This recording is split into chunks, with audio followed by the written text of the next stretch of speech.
The judge asked my husband if he'd ever been physically violent toward me.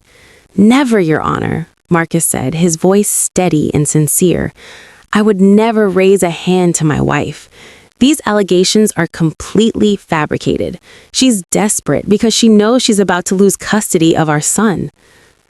I sat there in the courtroom, hands folded on the table in front of me, watching the man I'd loved for 12 years lie under oath with the confidence of someone who'd never faced consequences for anything in his entire life. His lawyer nodded approvingly. My court-appointed attorney, a young public defender who looked exhausted and overwhelmed, scribbled notes but didn't object. "Your Honor," Marcus continued, and I could hear the practiced pain in his voice, "I love my wife. I've tried to help her, but she's been unstable for years. The medication, the mood swings, the paranoia, I've documented everything. I just want what's best for our son. He needs stability." The judge looked at me, a woman in her 60s who should have understood what it was like to not be believed, but her expression was skeptical, tired, like she'd heard this story 1,000 times from women who were unstable and making things up. "Ms. Peterson," she said, "not Mrs. Lawson, my married name, but my maiden name, like I'd already been erased. Do you have any evidence of these allegations? Photos of injuries, police reports, medical records?" I opened my mouth, closed it. My lawyer touched my arm, shook her head slightly. Because no, I didn't have evidence, not the kind that mattered in court. I had a marriage, I had 12 years of walking on eggshells, I had a son who flinched when his father's voice got too loud. I had memories of being shoved against walls, of hands around my throat, of whispered threats about what would happen if I ever tried to leave.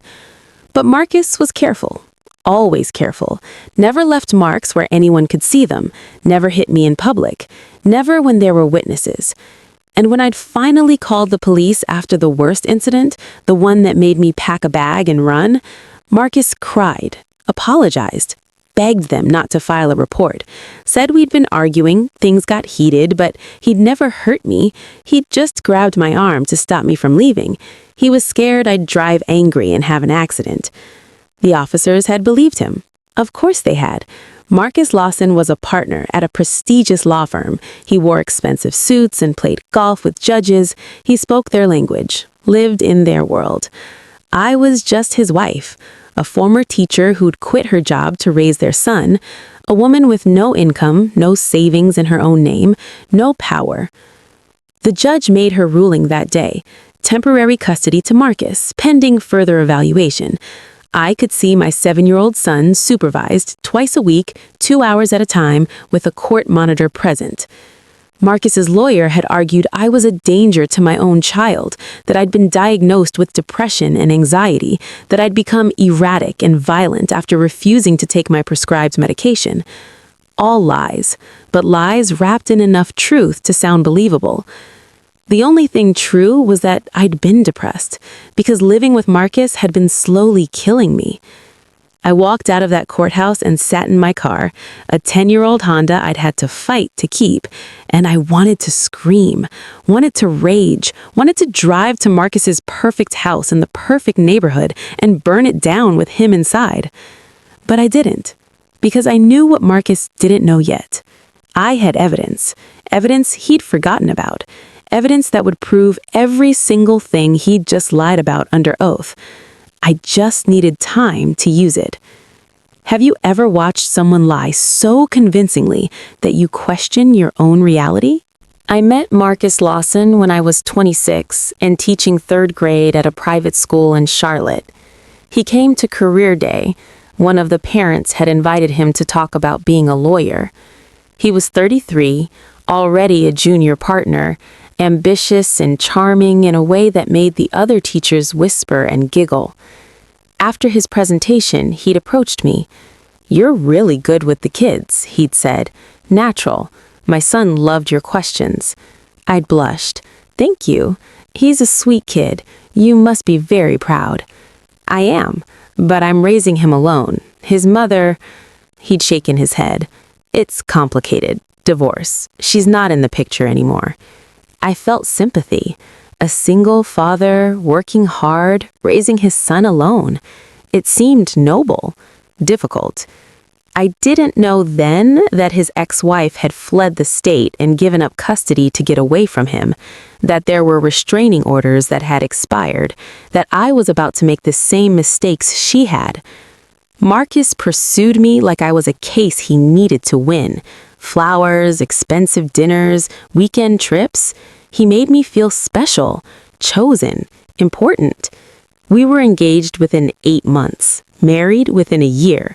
The red flags were there from the start, but I was too young and too flattered to see them. Red flag 1. Marcus wanted to know where I was, all the time. Just text me when you get to school, when you leave, when you get home. I worry about you, he'd say. It seemed sweet, protective, until it wasn't. Until I missed one text and he called 14 times in an hour. Until he showed up at the school during my lunch break because I wasn't answering. "You can't just disappear, Rachel," he'd said, grabbing my arm in the parking lot. "I need to know you're safe." The grip had hurt.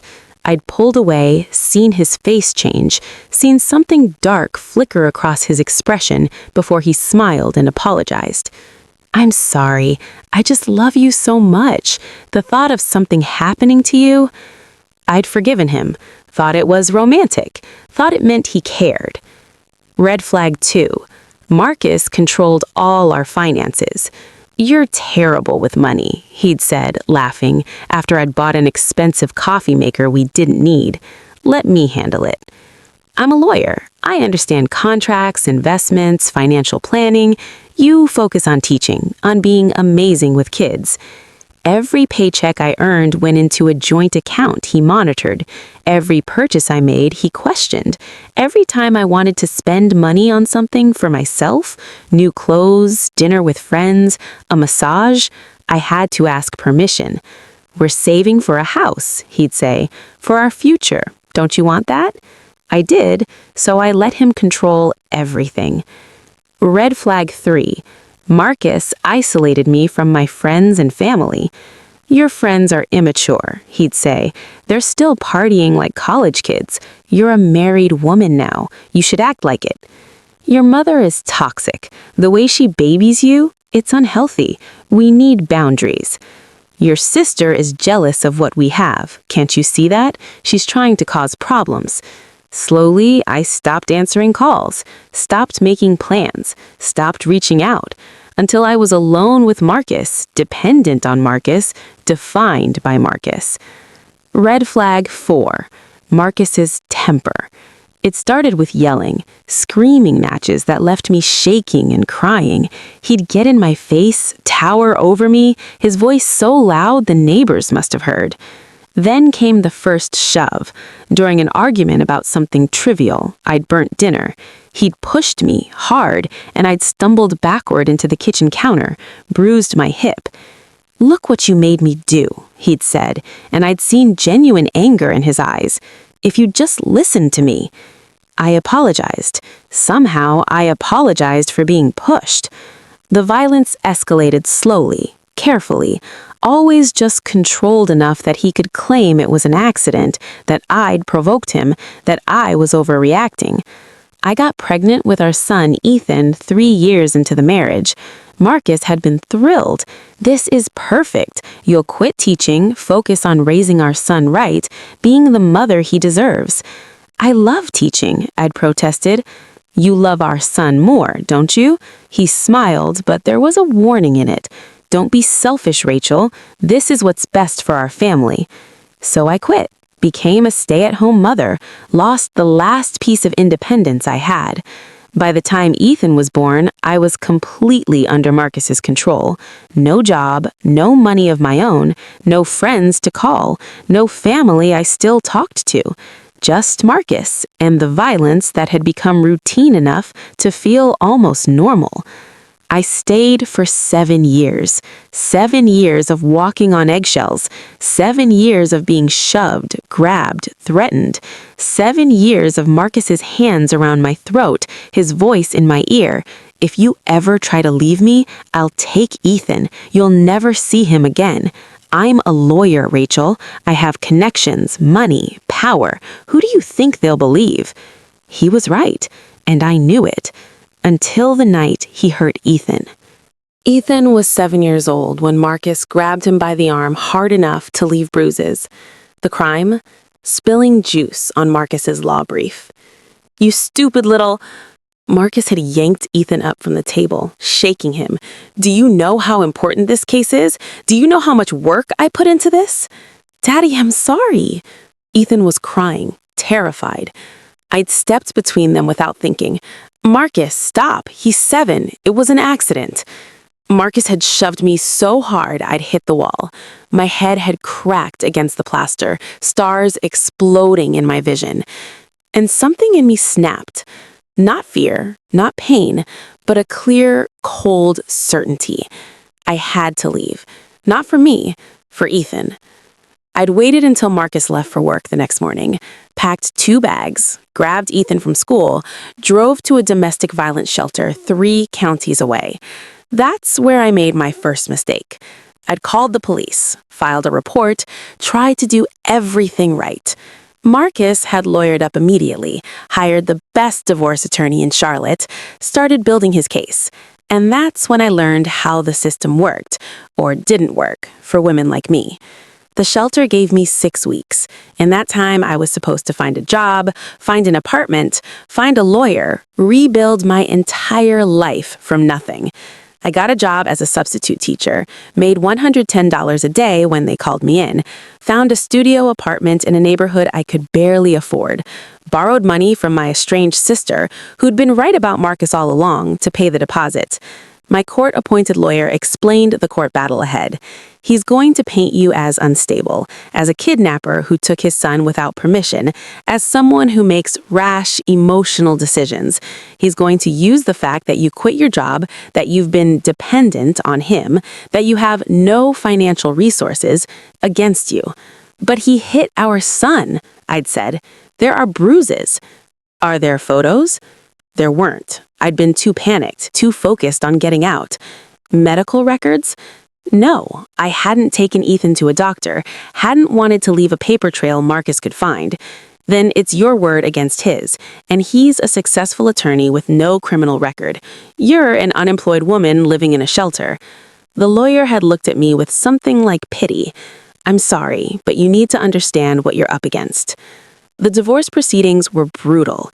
Marcus's lawyer painted me as mentally ill, vindictive, manipulative, submitted evidence of my depression and anxiety, medications I'd been prescribed years ago when living with Marcus's abuse had made me suicidal.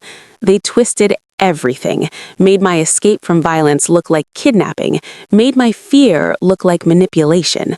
Marcus took the stand and lied about everything, said he'd never hit me, never threatened me, said I'd become increasingly paranoid and unstable after Ethan was born, said he'd tried to get me help, but I'd refused treatment.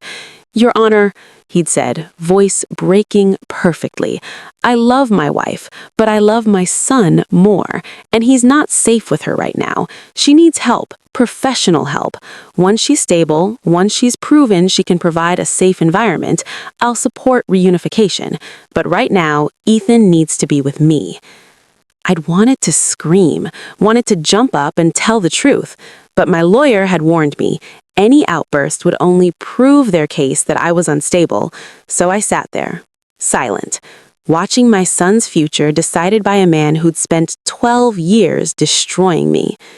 Have you ever felt completely powerless while everyone around you believed a lie? The judge ruled in Marcus's favor. Primary custody to him, supervised visitation for me. I walked out of that courthouse feeling like I'd lost everything. But I hadn't. Not yet.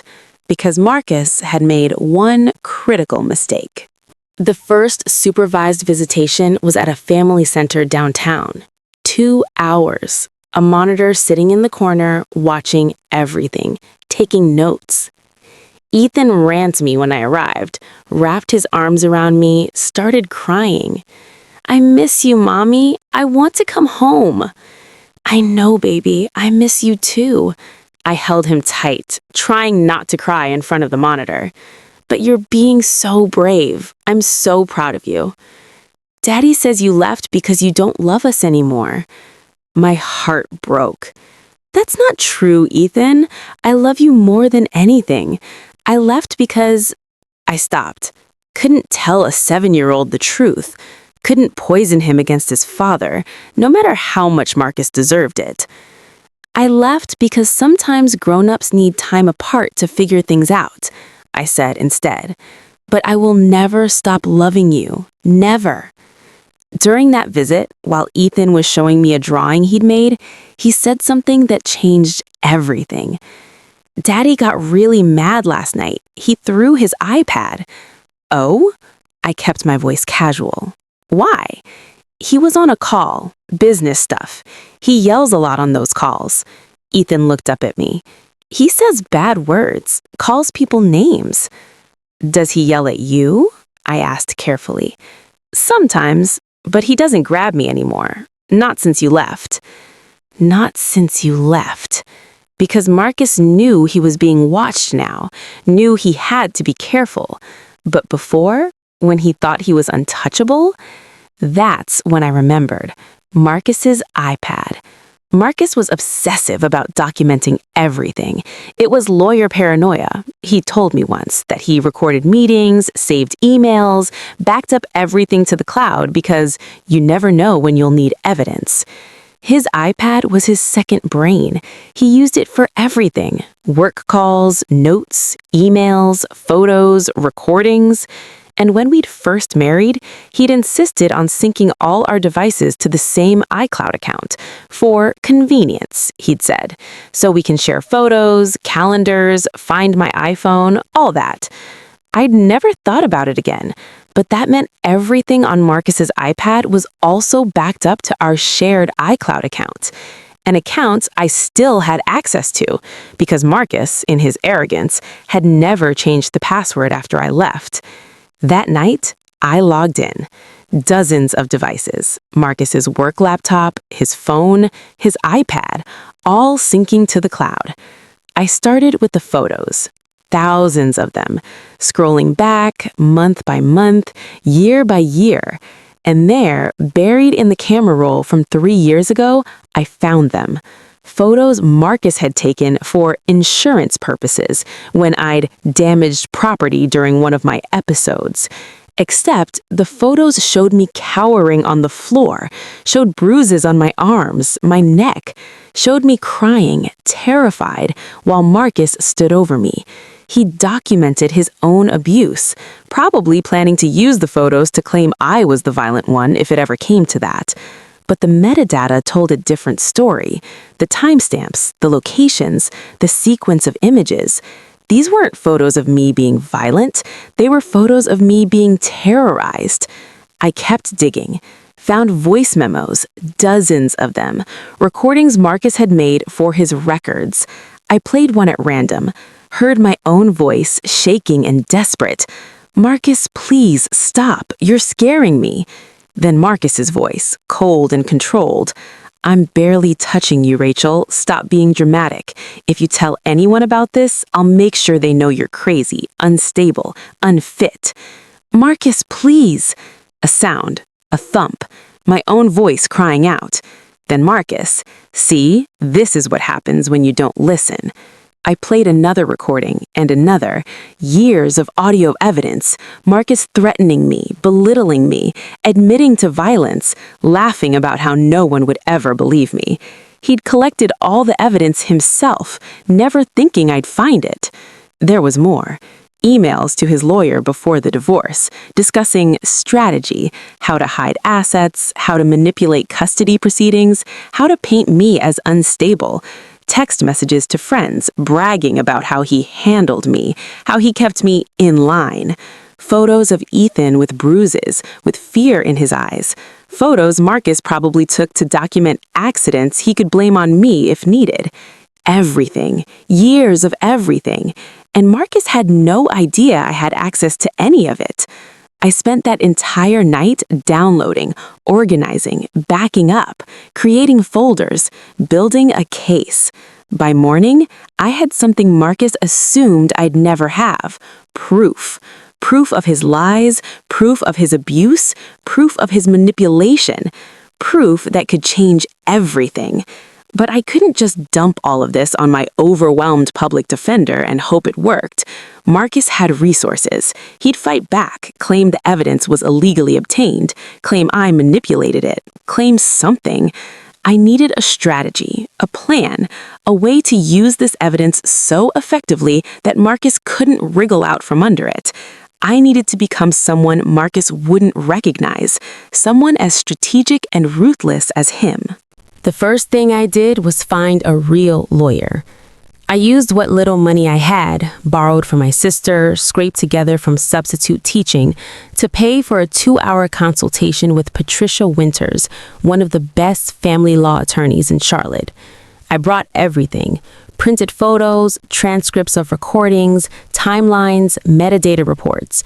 Patricia, a woman in her 50s who'd built her career representing abuse survivors, listened to everything, reviewed everything, and then said 5 words that changed everything. "We can win this case." "But I can't afford." "I'll take your case pro bono," Patricia interrupted. "Not because I feel sorry for you, because your husband perjured himself in court, and I don't let abusers get away with that, ever." I cried. Not from sadness, from relief, from hope. "But," Patricia continued, "we can't rush this. If we file a motion to reopen the custody case right now, Marcus will fight us on the evidence, claim it was obtained illegally because you accessed his accounts without permission. He'll tie us up in procedural battles for months. Then what do we do?" Patricia smiled. "We make him think he's won. Let him get comfortable. Let him think you're beaten. And then, when he's not expecting it, we bring down the hammer." For the next 6 months, I played the role Marcus expected: beaten, broke, barely functional. I kept my supervised visitation with Ethan, kept my head down, kept quiet. Behind the scenes, I was transforming.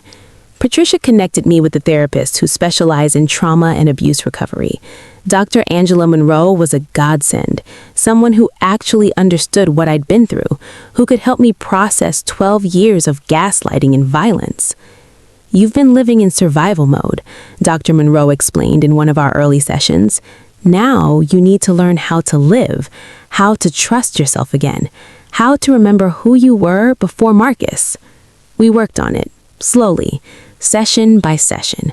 Some days I felt strong, other days I fell apart, but I kept going.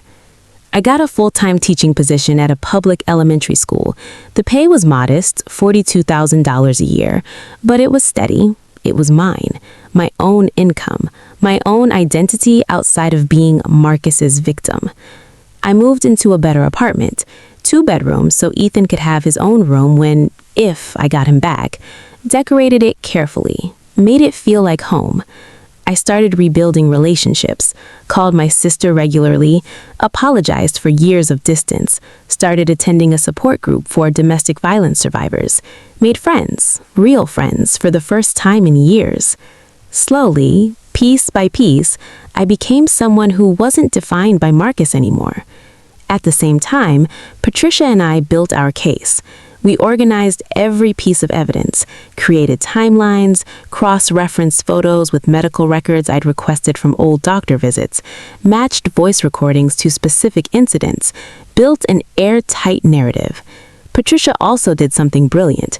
She hired a forensic digital expert to verify everything, authenticate the metadata, prove the photos and recordings hadn't been tampered with, create a report that would stand up in court against any challenge Marcus's lawyers threw at us. "When we go back to court," Patricia said, "we're not just going to prove Marcus lied. We're going to prove he committed perjury, that he manipulated proceedings, that he's a danger to his child. And we're going to do it so thoroughly that no judge will have any choice but to rule in your favor." Have you ever had to pretend to be weak while secretly building an army? 6 months became 8 months. 8 months became 10 months. Patricia kept saying, "Not yet. We need everything perfect. One shot. We won't get another." It was agony. Every supervised visit with Ethan broke my heart. Watching my son grow up 2 hours at a time, knowing Marcus was filling his head with lies about me, knowing I couldn't fight back yet. But I trusted Patricia, trusted the process, trusted that the wait would be worth it. At month 10, something happened that accelerated our timeline. Ethan came to our supervised visit with a bruise on his cheek. "What happened, baby?" I asked, trying to keep my voice calm. "I dropped Daddy's phone. He got really mad." Ethan looked down.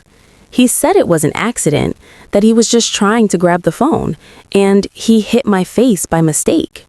The monitor in the room had noticed. I saw her making notes. After the visit, I called Patricia immediately. "Marcus hit Ethan. There's a witness. The court monitor saw the bruise." "Did Ethan say how it happened?" "Said Marcus hit him by accident trying to grab his phone." Patricia was quiet for a moment. "That's our window. File a report, get Ethan examined by a doctor, document everything. This is what we've been waiting for. Proof that Marcus is still violent, that Ethan isn't safe." I did. Filed a report with Child Protective Services, took Ethan to a doctor during my next visitation with the monitor present as a witness, got photos, got a medical report. CPS opened an investigation, and Marcus panicked. His lawyer called Patricia, tried to explain, said Marcus had never meant to hurt Ethan, that it was an accident, that Marcus was under tremendous stress at work, that he'd already enrolled in anger management classes. "Too late," Patricia told them. "Your client committed perjury when he testified he'd never been violent. He lied to get custody, and now he's hurt his son. We're filing a motion to reopen the custody case and petitioning for emergency temporary custody transfer to our client." Marcus's lawyer tried to negotiate, offered to agree to split custody, to more visitation, to anything to avoid reopening the case. "No deals," Patricia said. "See you in court." The emergency hearing was scheduled for 3 weeks out. During that time, Marcus tried everything to intimidate me. He showed up at my school, tried to talk to me in the parking lot. "Rachel, please, this is insane. You're going to ruin both our lives over a misunderstanding. Ethan's fine. It was an accident. You know I'd never deliberately hurt our son." I'd looked at him, really looked at him, and felt nothing. No fear, no anger, just a cold, calm certainty. "Get away from me, Marcus, or I'll get a restraining order." "You're being crazy." "No, I'm being smart. I'm being strategic. I'm being everything you taught me to be." I'd smiled. "See you in court." The look on his face, shock, confusion, the first hint of real fear, had been so satisfying. He tried other tactics, had his mother call my sister, trying to get information about what evidence I had his lawyer file motions to exclude evidence, claiming I'd obtained it illegally. Patricia shut all of it down, filed counter motions, provided legal precedent, built an unshakable foundation.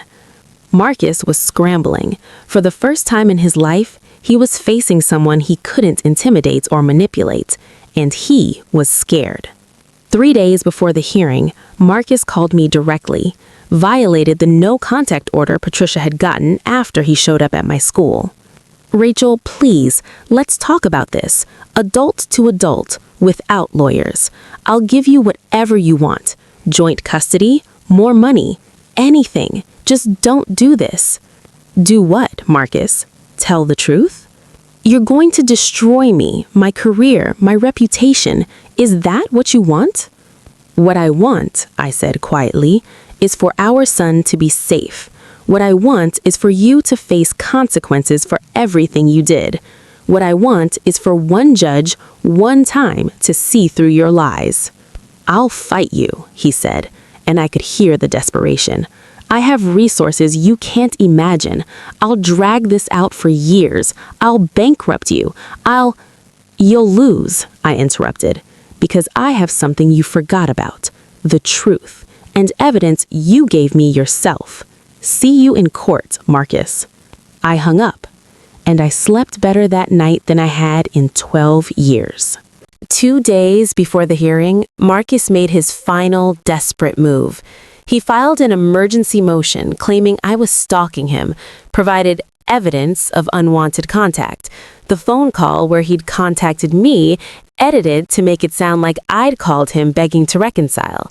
He claimed I'd been driving past his house at night, showed photos of a car similar to mine on his street. Never mind that I lived 20 miles away and had no reason to be in his neighborhood. He even claimed I'd manipulated Ethan, coached him to lie about the bruise, said the whole thing was my scheme to steal his son. Patricia was furious, but not worried. He's grasping at straws. Every lie he tells makes our case stronger. The judge will see through this. But I was scared, because Marcus was good at lying, good at manipulation, good at making people believe him. What if it works? I asked Patricia. What if the judge believes him again? Then we show her the evidence, and we watch Marcus crumble. The night before the hearing, I couldn't sleep, kept running through worst-case scenarios, kept imagining Marcus winning again, kept seeing Ethan growing up believing his father's lies about me. Dr. Monroe had prepared me for this.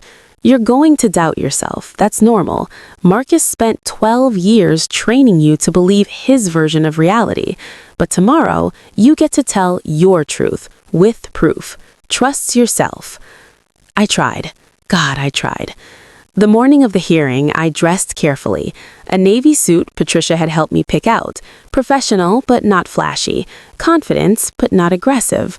I looked at myself in the mirror and barely recognized the woman looking back. Not the scared, broken victim from 10 months ago. Someone new. Someone stronger. Someone who was ready to fight. The courtroom was packed. Marcus's lawyer had brought witnesses, colleagues who'd testify to his good character, his mother, his golf buddy who was a family therapist. Patricia had brought something better, evidence. The judge, a different one this time, Judge Sarah Kim, known for being tough on perjury, called the hearing to order. This is a motion to reopen custody proceedings based on new evidence, Judge Kim said, reviewing the file. Miss Winters, you're representing the petitioner. Yes, Your Honor. Patricia stood, radiating confidence. We have substantial evidence that the original custody ruling was based on false testimony, evidence that proves Mr. Lawson committed perjury, endangered his child, and manipulated these proceedings. Marcus's lawyer, Robert Chen, objected immediately. Your Honor, this is a transparent attempt to relitigate a settled matter. Miss Peterson is a disgruntled ex-wife who... I'll determine what this is, Mr. Chen, Judge Kim interrupted. Miss Winters, present your evidence. Patricia began methodically. First, the photos from Marcus's own iCloud account, projected on screens for everyone to see.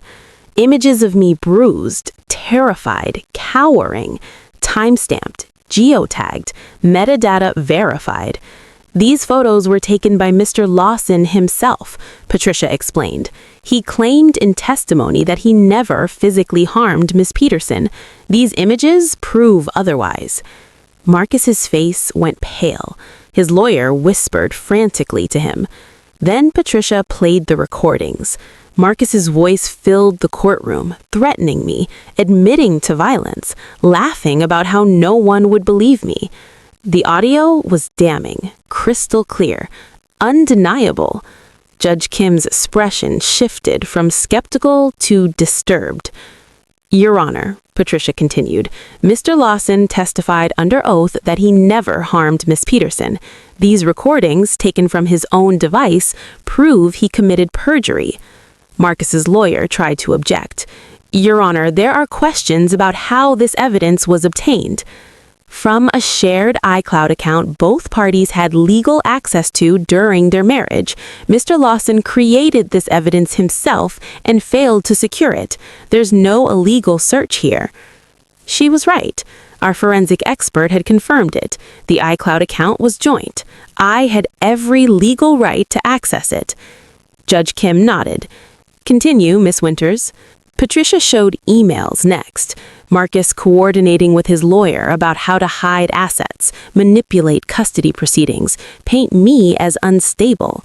She showed text messages where Marcus bragged to friends about keeping Rachel in line and showing her who's boss.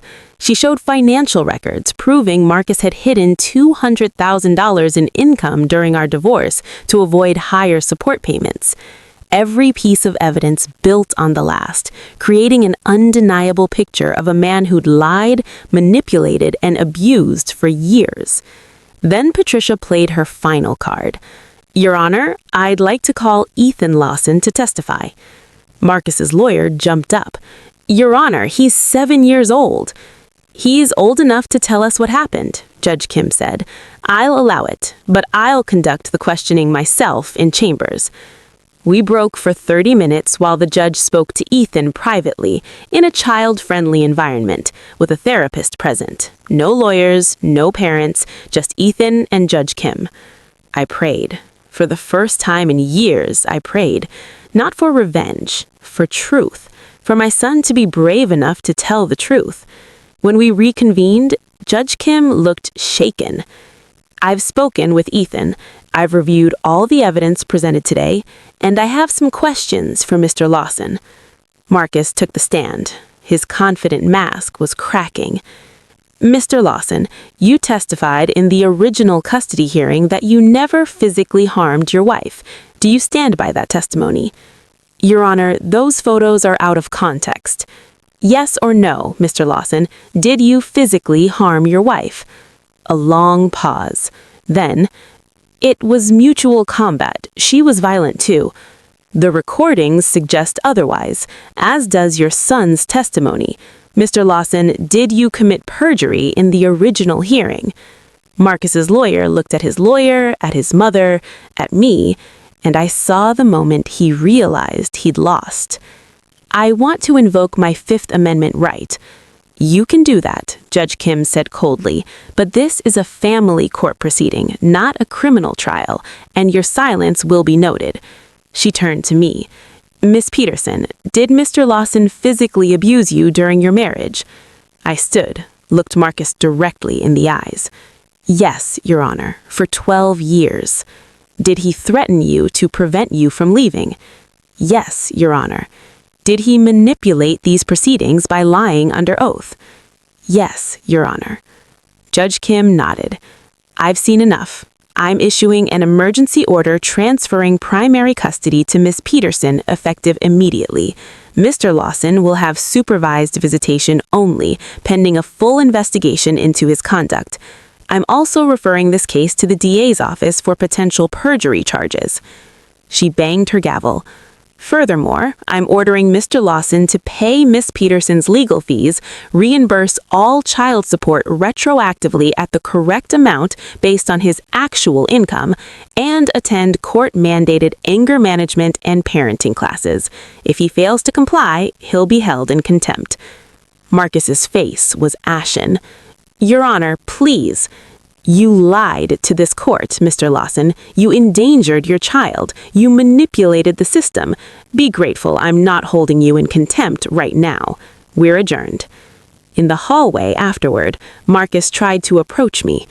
Rachel, Two court officers stepped between us. Patricia had already gotten a restraining order approved. Don't, I said quietly. You don't get to talk to me anymore. You don't get to manipulate me or scare me or control me. It's over, Marcus. You lost. His face twisted with rage and humiliation. This isn't over. I'll appeal. I'll fight this. With what? Your reputation? It's gone. Your credibility? Destroyed. Your money? You'll be spending it on lawyers and paying back what you owe me. You have nothing left, Marcus. Nothing. But the consequences you earned. I walked away. And this time, he didn't follow. It's been 2 years since that day in court. Ethan lives with me full-time now. Marcus gets supervised visitation twice a month. He shows up maybe half the time. The visits are awkward and short. Ethan has been in therapy, processing everything, learning that what his father did wasn't normal or okay. "I'm not scared of Dad anymore," Ethan told me recently, "because I know you'll protect me." "Always," I promised. "Always." Marcus was charged with perjury, took a plea deal that resulted in probation, community service, and a permanent mark on his record. His law firm quietly asked him to resign. He's working for a small practice now, doing contract work, a fraction of his former salary. He's still paying me child support, still paying my legal fees, still facing consequences. And I'm thriving. I got a promotion at school, department head, better pay, better benefits, more stability. I bought a house, small but ours, with a yard for Ethan and space for the life we're building. I've reconnected with my family. My sister and I talk weekly. My mother, who I'd lost touch with for years, is back in my life, making up for lost time with Ethan. I'm still in therapy, still working through 12 years of trauma. Some days are hard, but I'm healing. Patricia and I have stayed in touch. She asked me to speak at a fundraiser for her nonprofit that helps domestic violence survivors with legal representation. "Tell them your story," she said. "Show them that fighting back is possible." I did. Stood in front of a room full of people and told them everything. About Marcus, about the abuse, about the evidence, about the victory. "The system isn't perfect," I told them. "It's designed to favor people with money and power. But if you have evidence, if you have courage, if you refuse to give up, you can win. I'm proof." The standing ovation lasted 5 minutes. Someone asked me afterward, "Do you hate him, Marcus?" I thought about it. Really thought. "No," I said finally. "Hate takes energy I don't want to spend on him anymore. I don't hate Marcus, I just don't think about him. He's irrelevant to my life now." And that felt like the truest victory of all. Ethan asked me recently if I was happy. "Yes, baby, I'm really happy." "Good, you smile more now." "I didn't smile before?" "Not like now. Now your smile is real." He was right. For 12 years with Marcus, I'd been performing, playing a role, surviving. Now I was living, really living. I think about the woman I was 2 years ago, sitting in that courtroom, listening to Marcus lie, feeling powerless and broken. I want to go back and tell her, hold on, stay strong. You have everything you need to win. He forgot about the evidence, and that evidence will save you.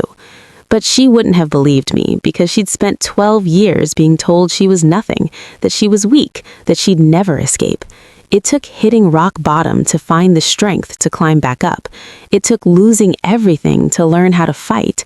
And it took Marcus's own arrogance, his certainty that I'd never find his evidence, never use it, never fight back, to give me the weapon I needed to destroy him. So here's my question for you. When someone powerful lies in court, uses the system against you, and makes everyone believe you're the problem, do you give up?